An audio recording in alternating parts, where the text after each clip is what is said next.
Good evening. I hope you've had a great day today. Welcome to BVJ's Bedtime Stories. I'm Big Voice Jay, and this is a show where we get you ready for a good night's sleep with public domain short stories just for you. Links to all the stories can be found at the show notes at bedtimewithbvj.com. And if you'd like to support the show, there's a Buy Me a Coffee link on every page. Tonight, we continue our story, The Hound of the Baskervilles, by Arthur Conan Doyle. For a moment, I wished that I were armed. Sterndale's fierce face turned to a dusky red. His eyes glared, and the knotted, passionate veins started out in his forehead, while he sprang forward with clenched hands towards my companion. Then he stopped, and with a violent effort he resumed a cold, rigid calmness, which was perhaps more suggestive of danger than his hot-headed outburst. "I have lived so long among savages and beyond the law," said he, "that I have got into the way of being a law to myself. You would do well, Mr. Holmes, not to forget it, for I have no desire to do you an injury." "Nor have I any desire to do you an injury, Dr. Sterndale. Surely the clearest proof of it is that, knowing what I know, I have sent for you and not the police." Sterndale sat down with a gasp, overawed for, perhaps, the first time in his adventurous life. There was a calm assurance of power in Holmes's manner which could not be withstood. Our visitor stammered for a moment, his great hands opening and shutting in his agitation. "What do you mean?" he asked at last. "If this is bluff upon your part, Mr. Holmes, you have chosen a bad man for your experiment. Let us have no more beating about the bush. What do you mean?" "I will tell you," said Holmes. "And the reason why I will tell you is that I hope frankness may beget frankness. What my next step may be will depend entirely upon the nature of your own defense." "My defense?" "Yes, sir." "My defense against what?" "Against the charge of killing Mortimer Tregennis."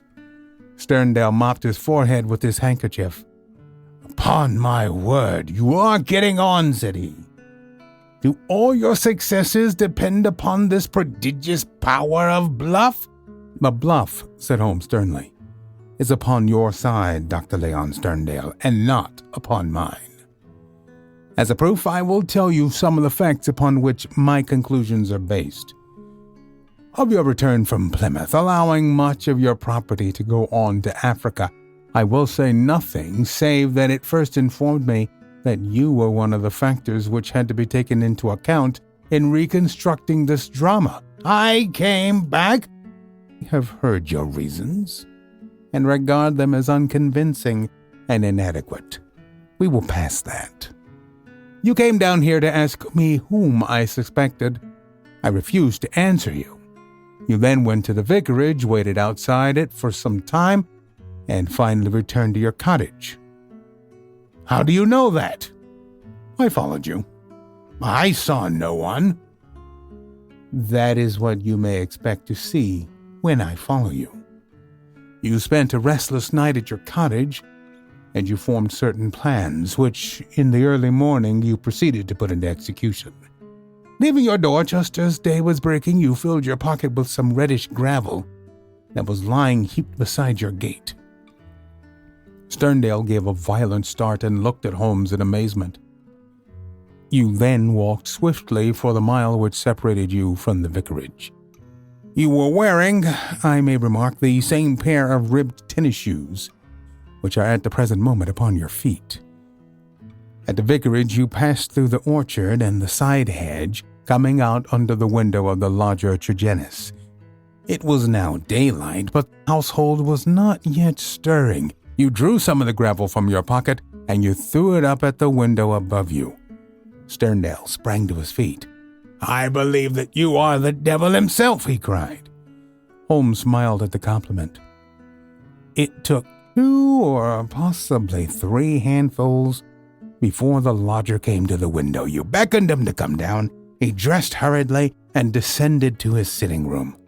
You entered by the window. There was an interview, a short one, during which you walked up and down the room, passed out and closed the window, standing on the lawn outside smoking a cigar and watching what occurred. Finally, after the death of Tregennis, you withdrew as you had come. Now, Dr. Sterndale, how do you justify such conduct? And what were the motives for your actions? If you prevaricate or trifle with me, I give you my assurance that the matter will pass out of my hands forever. Our visitor's face had turned ashen gray as he listened to the words of his accuser. Now he sat for some time in thought, with his face sunk in his hands. Then, with a sudden impulsive gesture, he plucked a photograph from his breast pocket and threw it on the rustic table before us. "This is why I have done it," said he. It showed the bust and face of a very beautiful woman. Holmes stooped over it. "Brenda Tregennis," said he. "Yes, Brenda Tregennis," repeated our visitor. "For years I have loved her. For years she has loved me. There is a secret of that Cornish seclusion which people have marveled at. It has brought me close to the one thing on earth that was dear to me. I could not marry her, for I have a wife who has left me for years, and yet whom by the deplorable laws of England I could not divorce. For years Brenda waited. For years I waited, and this is what we have waited for." A terrible sob shook his great frame, and he clutched his throat under his brindled beard. Then, with an effort, he mastered himself and spoke on. "The vicar knew. He was in our confidence.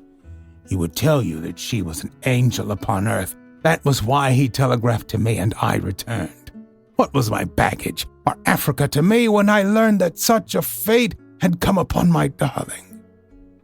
There you have the missing clue to my action, Mr. Holmes." "Proceed," said my friend.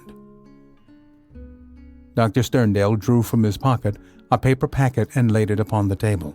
On the outside was written Radix Pedis Diaboli, with a red poison label beneath it. He pushed it towards me. "I understand that you are a doctor, sir. Have you ever heard of this preparation? Devil's foot root." "No, I have never heard of it." "It is no reflection upon your professional knowledge," said he. "For I believe that, save for one sample, in a laboratory at Buda, there is no other specimen in Europe. It has not yet found its way either into the pharmacopoeia or into the literature of toxicology. The root is shaped like a foot, half human, half goat-like, hence the fanciful name given by a botanical missionary. It is used as an ordeal poison by the medicine men in certain districts of West Africa, and is kept as a secret among them. This particular specimen I obtained under very extraordinary circumstances in the Ubangye country." He opened the paper as he spoke and disclosed a heap of reddish-brown, snuff-like powder. "Well, sir," asked Holmes sternly, "I am about to tell you, Mr. Holmes, all that actually occurred, for you already know so much that it is clearly to my interest that you should know all. I have already explained the relationship in which I stood to the Tregennis family. For the sake of the sister, I was friendly with the brothers. There was a family quarrel about money which estranged this man Mortimer. But it was supposed to be made up, and I afterwards met him as I did the others. He was a sly, subtle, scheming man, and several things arose which gave me a suspicion of him, but I had no cause for any positive quarrel. One day, only a couple of weeks ago, he came down to my cottage, and I showed him some of my African curiosities.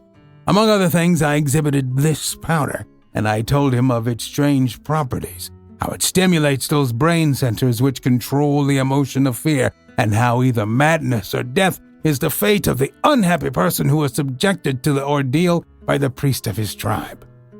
I told him how powerless European science would be to detect it. How he took it, I cannot say, for I never left the room. But there is no doubt that it was then, while I was opening cabinets and stooping to boxes, that he managed to abstract some of the devil's foot root.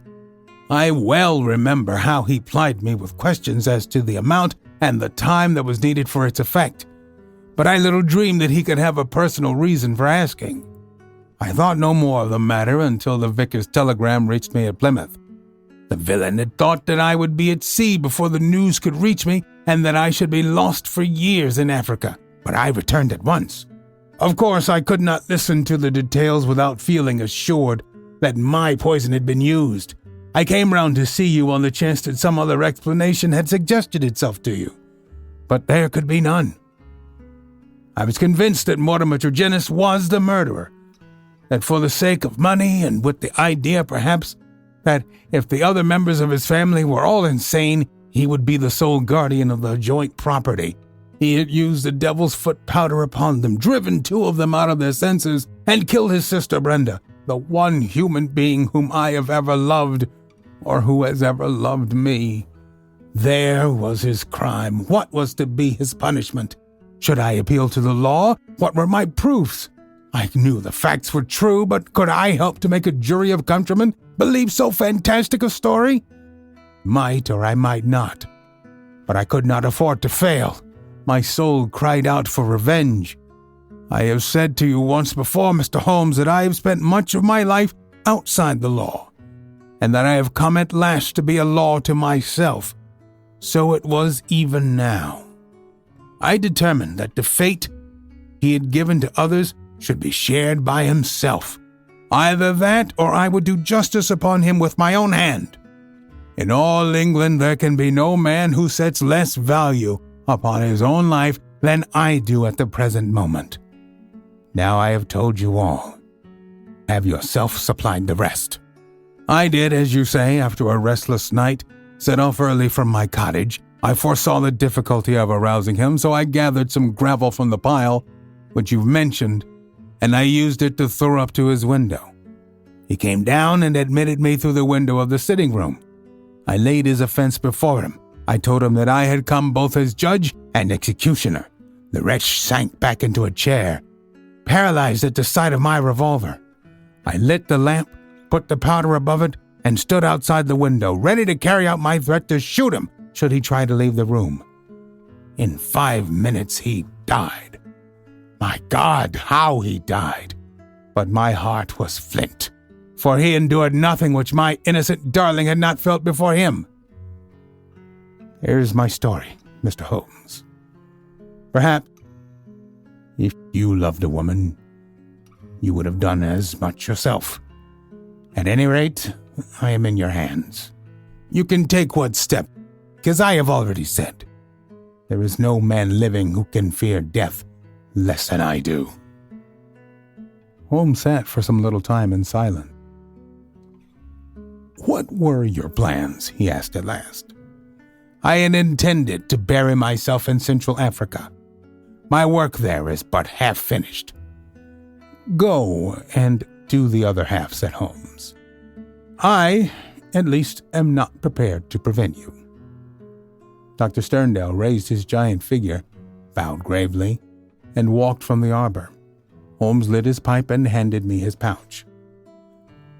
Some fumes which are not poisonous would be a welcome change, said he.